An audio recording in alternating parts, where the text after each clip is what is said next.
2023년 5월 4일 새벽 기도회 마태복음 9장 36절에 38절 말씀으로 일꾼이라는 제목으로 잠시 은혜를 나누겠습니다. 어제 새벽에는 예수님의 사역을 말씀드렸습니다. 모든 도시 마을을 다니시면서 예수님은 가르치셨습니다.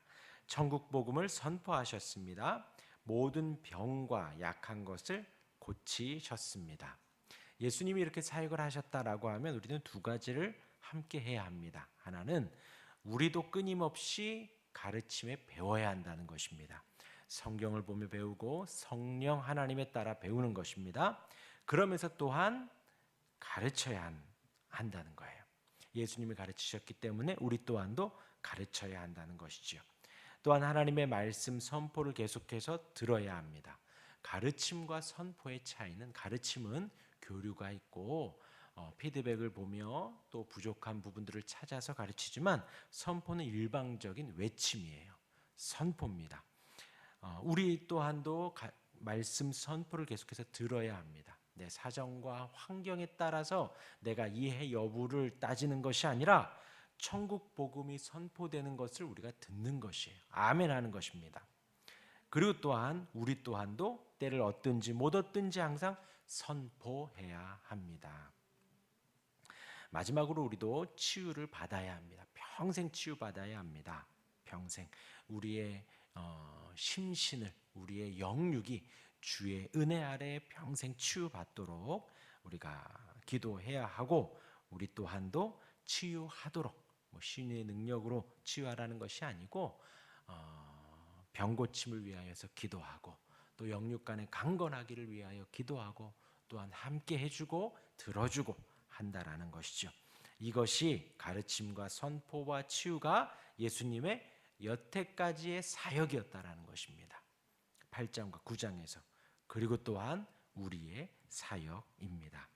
예수님이 이 사역을 하신 데 있어서 근본의 마음은 36절 상반절에 무리를 보시고 불쌍히 여기시니, 그 근본 마음이 불쌍히 여기셨다라는 거예요. 불쌍히 여기시는 것, 우리와 저와 여러분들, 우리가 구원받은 것도 하나님이 우리를 긍휼히 여기셨기 때문입니다. 하나님이 우리를 불쌍히 여기셨기 때문에 우리가 구원받은 것이고, 우리가 오늘도 새 생명을 얻고 새 날을 살아갈 수 있는 은혜를 맛보게 된 것입니다. 오늘은 그 36절 하반절부터입니다. 상반절에 무리를 보시고 불쌍히 여기셨다라고 하시면서 하반절에 이는 그들이 목자 없는 양과 같이 고생하며 기진함이라 하였습니다. 예수님 앞에 있는, 지금 모여있는 무리들, 그 하나님의 백성들이 목자 없는 양과 같이 비유되었습니다. 곧 그 무리들의 상태가 지금 지도자가 없다라는 것이죠. 리더십이 없다라는 것입니다. 지금 있는 그 목자들, 그들은 양들을 엉망으로 만들었다라는 것이죠. 지금 있는 이스라엘의 종교 지도자들이 이스라엘의 신실한 목자들이 아니라 사악한 포식자들임을 말하는 것입니다. 곧 참된 영적 지도자가 없다라는 것이죠. 고생하며 기진한다는 것은 고통당하면서 버림당하였다. 이스라엘의 목자들이 있는데 그들이 양들을 고통스럽게 한다, 힘들게 한다. 이스라엘의 목자들이 있는데 그들이 양들을 내팽개치고 내던져 버렸다라는 것입니다. 그에 대하여서 37절에 이어서 추수에 대하여서 나옵니다. 37절 읽으면요, 이에 제자들에게 이르시되 추수할 것은 많되 일꾼이 적으니 그러므로 추수하는 주인에게 청하여 추수할 일꾼들을 보내주소서. 37절과 8절에는 추수에 대하여서 계속해서 말씀을 하십니다. 추수는 종말론적인 추수를 말합니다. 곧 구원과 심판이라는 것이죠. 추수, 주님이 거두어 드릴 때, 이제 곡식들을 거두어 드릴 때에는 이것이 종말론적이다라는 거예요. 종말이면 구원과 심판을 말하죠. 천국과 지옥을 말하는 것입니다. 그 마지막 때에 일어나는 일입니다. 그런데 그때에 일꾼이 적다, 제자들의 수가 너무 적다라는 것이죠. 당시 성경을 잘 아는 제사장들, 서기관들 있었지만 위의 표현대로 사꾼들이었습니다. 목자가 아니었다라는 것이죠. 양들로 하여금 기진하게 하고 고생하게 하고 내팽개쳐버린 그들을 표현한 것입니다. 사꾼들이죠. 이어서 추수하는 주인은 하나님이십니다. 추수할 일꾼들, 저와 여러분들 우리를 말하는 것이고 그 추수하는 주인은 하나님이십니다. 그 하나님이 추수의 주체이시죠. 하나님이 직접 추수하시는 것이죠.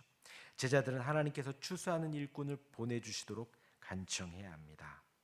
그리고서 이제 10장이 시작이 되는 것이죠.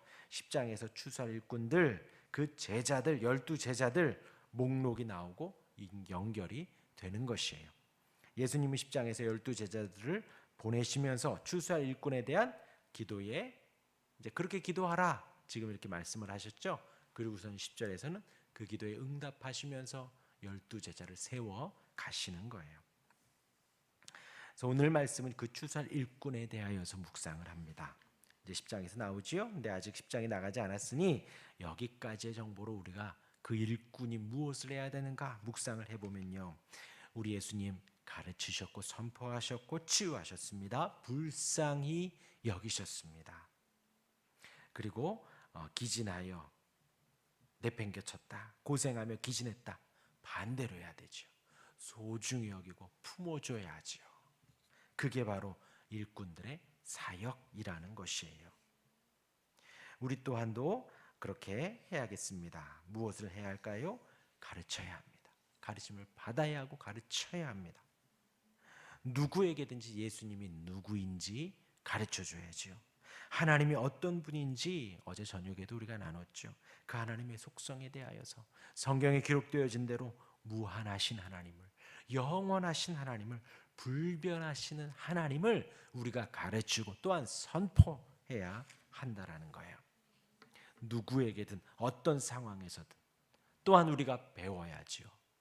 어제 저녁에 배웠다고 해서 우리가 안 배우는 게 아니에요.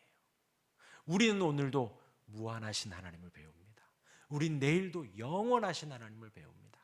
우린 평생에 불변하시는 하나님을, 변하는 우리의 모습을 보며 회개하고 다짐하며 불변하신 하나님을 평생에 배워가는 거예요. 그러면서 우리가 가르치고 선포해야 한다는 것이죠. 이것이 하나님의 사역이고 이것이 우리가 일꾼된 사명인 것입니다. 예수님 말씀에 그 일꾼이 적다라는 거예요. 적다라는 거예요. 저와 여러분들 우리가 있습니다. 하나님께 나를 보내주소서 하고 우리가 기도하는 우리가 되길 바랍니다. 하나님의 일을 할 수 있기를 바랍니다. 하나님의 일꾼이 되시기를 바랍니다. 하나님을, 말씀을, 예수님을 가르칠 수 있기를 바랍니다. 이것이 하나님의 일이라고 했어요. 어제도 언급한 대로 사마리아 여인을 예수님이 전도하신 거죠. 그리고서는 앉아있는데 제자들이 먹을 것을 좀 드십시오. 그랬더니 예수님이 괜찮다고. 이 하나님 일 하는 것이 괜찮다라는 거예요. 배가 부르다라는 거예요. 먹지 않아도 된다라는 거예요. 하나님의 일이 이것이 우리의 양식이 되어집니다. 이것이 우리의 전부가 되어져요. 이 시대에 추수할 일꾼이 되기를 바랍니다. 우리가 하나님의 응답이 될 수 있기를 주님의 이름으로 축원합니다. 아멘. 기도하겠습니다.